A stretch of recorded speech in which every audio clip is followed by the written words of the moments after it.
और मानव का शरीर यदि हमको मिला है,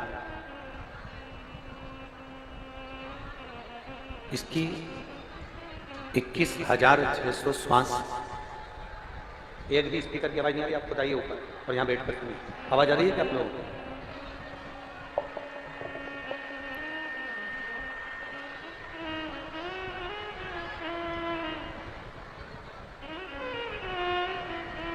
इक्कीस 21,600 श्वास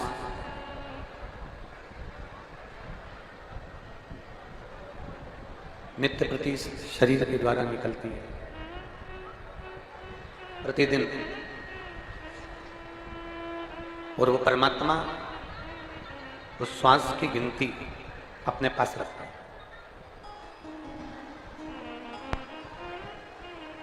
एक एक श्वास की गिनती मेरे देवादिदेव महादेव के पास में है।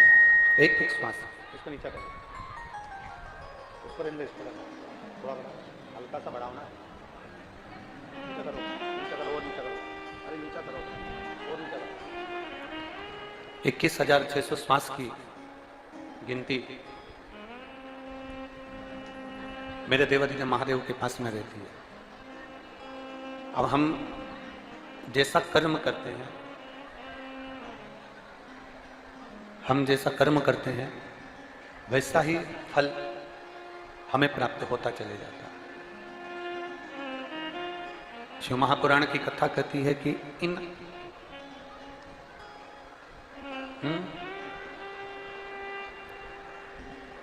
21,600 श्वास की जो गिनती है, आप पूरी श्वास 21,600 श्वास में से 21,600 श्वास आप भगवान को भले मत दो, भले मत दो, पर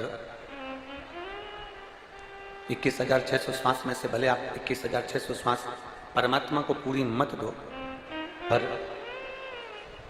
इतना जरूर ध्यान रखें कि उसमें से मात्र थोड़ी सी श्वास, मात्र थोड़ी सी श्वास यदि हम भगवान शंकर के नाम स्मरण में, भगवान शंकर के नाम उच्चारण में लगा देते हैं, तो बाकी की जितनी श्वासें हैं, जितनी भी श्वासें, वो सारी की सारी श्वासें मेरा देवादिदेव महादेव उसको पवित्र कर देता है। जैसे आपने एक अंदाजा लगाया होगा, एक स्मरण किया होगा कि बहुत बड़ा भंडारा हो रहा है, और बहुत बड़ा भंडारा हो रहा है, और भंडारा जब हो रहा है तो उसमें बहुत सारी सब्जी बनी, बहुत सारी पूड़ी बनी, बहुत सारा चावल बना, बहुत सारी बूंदी बन गई, बहुत सारा सेव बन गया, बहुत सारी पकवान, बहुत सारी मिठाई बन गई। अब जरा आप अंदाजा लगाइए, आप अपने स्मरण में उसको लेकर रखिए, जितनी पूड़ी बनी है, जितनी सब्जी बनी है, जितना सारा सामान बना है, जितनी सारी सामग्री बनी है, क्या सारी की सारी सामग्री हम भगवान के सामने ले जाके भोग में रख देते हैं? जम के बोलो जरा।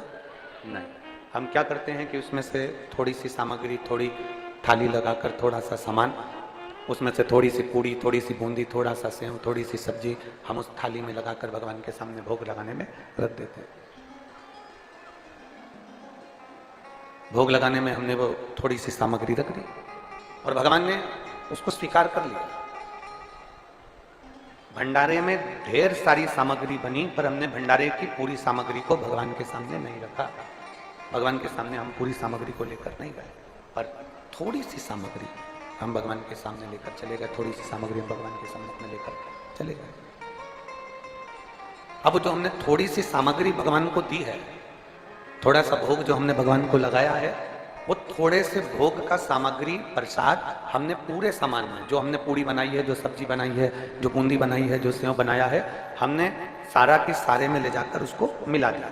मिला दिया तो क्या हो गया, जितनी सामग्री बनी थी वो सारी की सारी क्या बन गई, वो प्रसाद। भोग कितना लगाया था, थोड़ा सा ले जाकर हमने उस पूरी सामग्री में उसको डाल दिया। जब पूरी सामग्री में डाल दिया तो वो सारा का सारा भोग हो गया, सबके सब वो भोग प्रसाद हो गया, सारा का सारा वो भोग बन गया। उसी तरह जैसे बहुत सारी सामग्री में थोड़ा सा प्रसाद भी अगर हम ले जाकर डाल देते हैं तो वो पूरा की पूरा प्रसाद बन जाता है। उसी तरह 21,600 श्वास में से अगर 2 श्वास में भी हम शिव का नाम ले लेते हैं तो हमारी पूरी श्वास शुद्ध हो जाती है, शिवमय हो जाती है, भगवान शंकर की भक्ति में रम जाती है।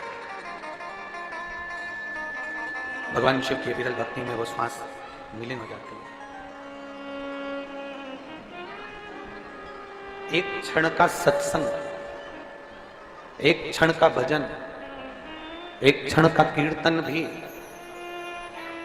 हमारे जीवन को शुद्ध बना दे, हमारे जीवन को सार्थक बना दे। जरूरी नहीं कि आप बहुत घंटों तक भगवान के मंदिर में बैठे रहे, बहुत घंटों तक। एक क्षण के लिए भी हम अगर परमात्मा के करीब में जा रहे हैं, एक क्षण के लिए भी हम भगवान के नजदीक में जा रहे हैं, तो भगवान हमारी उस अविरल भक्ति को स्वीकार कर रहा है, भगवान हमारी उस अविरल भक्ति को प्राप्त कर रहा है। कई लोग कहते हैं कि मंदिर में जाओ तो बिल्कुल सामने जाकर बैठो, जरूरी नहीं है।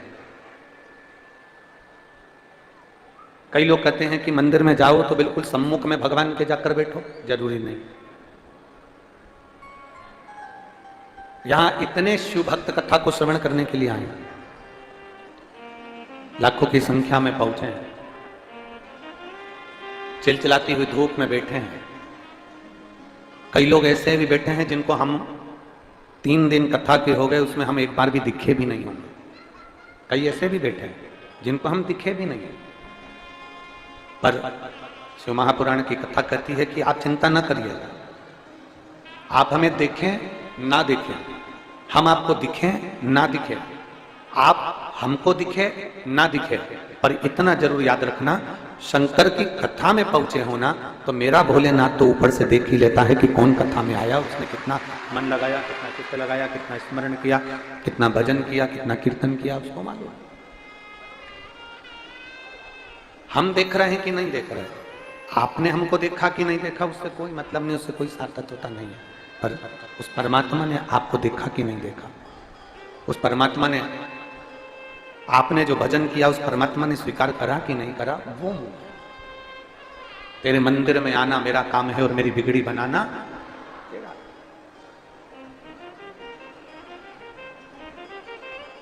कई लोग ऐसे होते हैं, उनके स्मरण में आता है कि हम उस कार्यक्रम में गए तो उन्होंने हमको देखा कि नहीं देखा,